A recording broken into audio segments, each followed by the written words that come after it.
Olá, eu sou a Alessandra Rocha do canal Estimulando Universos e hoje eu estou aqui com os meus amigos divulgadores científicos para responder as suas perguntas, crianças, no projeto A Criança Perguntou.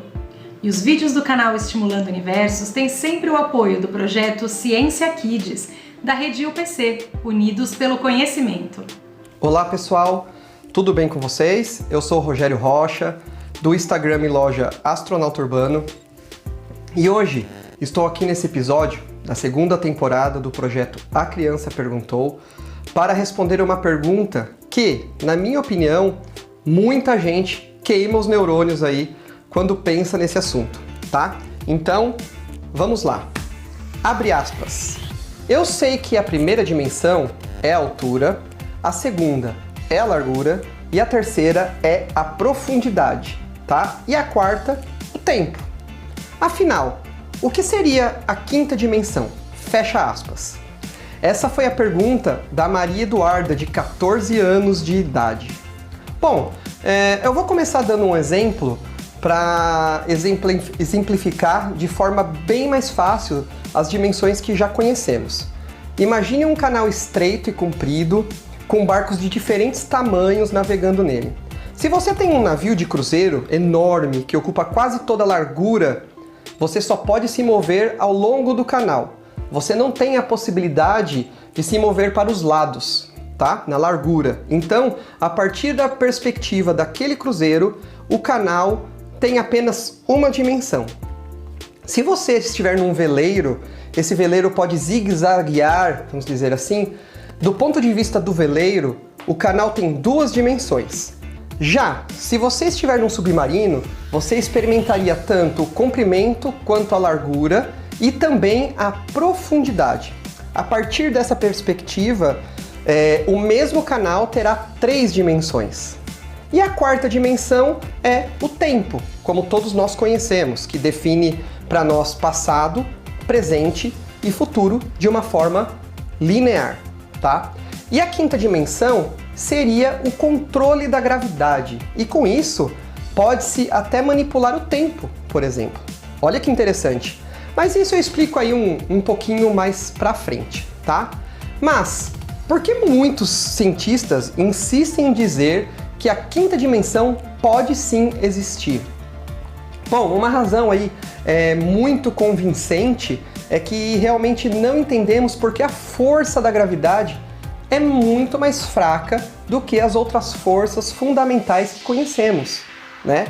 Como, por exemplo, se eu te der um pequeno ímã de geladeira e uma chave qualquer, o ímã levantará a chave com muita facilidade. A força magnética desse pequeno ímã supera a força da gravidade da Terra, que é enorme, e puxa, assim, a chave em direção oposta, né? A hipótese é que a gravidade, assim como o submarino, que eu citei ali no começo do exemplo, pode experimentar dimensões adicionais, enquanto nós não temos essa capacidade. E a gravidade se dissipa nessas outras dimensões. É por isso que sentimos que ela é muito fraca. Entendeu? Então, a força da gravidade seria diluída, né? É exatamente isso que acontece no maravilhoso filme Interestelar, quando Cooper cai no buraco negro Gargantua e lá ele entra em um hipercubo chamado de Tesserato, feito por uma civilização avançada no qual eles já dominam a gravidade. E esse povo aí é chamado no filme de Eles, né? E lá Cooper tem acesso à quinta dimensão. E o que é essa quinta dimensão? Exatamente o controle da gravidade. Bom, o conceito de dimensões adicionais parece ser futurista, né? Mas a ideia existe há muito tempo. Se tornou popular aí no mundo da matemática, quando o alemão Bernhard Riemann demonstrou em 1854 que poderia haver mais de 3 dimensões na geometria. E mais tarde, ainda no mesmo século, o matemático britânico Charles Howard Hinton, um fanático por ficção científica, né, que ajudou a isso, projetou pela primeira vez o hipercubo de 4 dimensões, chamado de Tesserato, que é o objeto aí que eu citei que está dentro do Gargantua, né, no filme Interestelar. No entanto, até agora, ninguém foi capaz de provar que essa dimensão realmente existe, né? Então, esse é o trabalho que os físicos agora tentam fazer no CERN, né? Que é o Centro Europeu de Pesquisa Nuclear. Aquele que é provavelmente o mais incrível experimento de tempo e espaço para testar essas coisas, essas teorias, né? E como descobrir a misteriosa quinta dimensão que todo mundo fala, né? Bom, primeiro você precisa de um objeto enorme para encontrar as menores partículas fundamentais existentes no universo, correto? E o que está em uso no CERN é chamado de Grande Colisor de Hadrons, né? Ou LHC, na sigla em inglês. É um acelerador próton-próton de 27 km de circunferência e com essa máquina os feixes de partículas são disparados quase à velocidade da luz, e de modo que quando os prótons colidem, eles criam todos os tipos de partículas existentes, né? E se essas teorias atuais estiverem corretas, há uma pequena probabilidade de que uma das partículas subatômicas nessa colisão seja o que foi batizada de graviton, né? Foi batizada de graviton. A física quântica nos diz que cada força tem uma partícula relacionada que a transporta. Por exemplo, a luz é transportada por fótons, né? Então a gravidade deveria, teoricamente, ser transportada por gravitons, né? Só que essa partícula nunca foi observada, mas ela pode ser a chave para desvendar dimensões ocultas. É por isso que os cientistas do CERN não param de procurar essa partícula, e eles não perdem as esperanças, né? Isso é muito bom. Maria Eduarda, para você entender melhor aí eu vou explicar o filme Interestelar. Quando o Cooper, se você assistiu, quando o Cooper entra no Tesserato, ele tem acesso à quinta dimensão, com o controle da gravidade.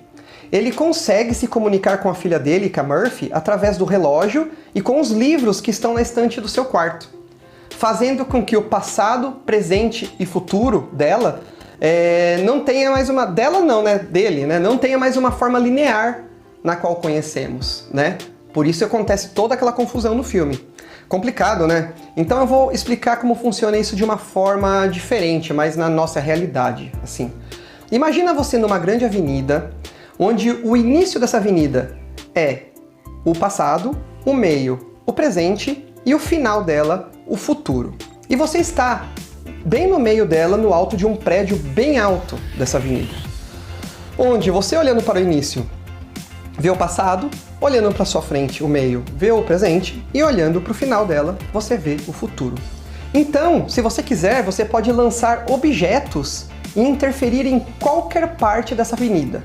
Começo, meio, fim, passado, presente, futuro. Na hora que você quiser e na sequência que você quiser. Mas para as pessoas que estão lá na avenida, o tempo ainda continua de forma linear e elas não têm acesso ao topo desse prédio, que representa, no exemplo, a quinta dimensão. Louco, né? Isso é muito louco, mas eu acho aí que eu consegui explicar mais ou menos o que significa a quinta dimensão, né? O que é.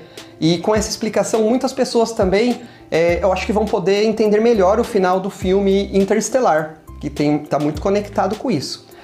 E se isso for descoberto, tudo que pensamos sobre as leis fundamentais da natureza mudará. Será uma descoberta transcendental, não acham? Então, agradeço mais uma vez dessa oportunidade de explicar para vocês todos e participar desse projeto incrível da Criança Perguntou. Beleza, galera? Até a próxima!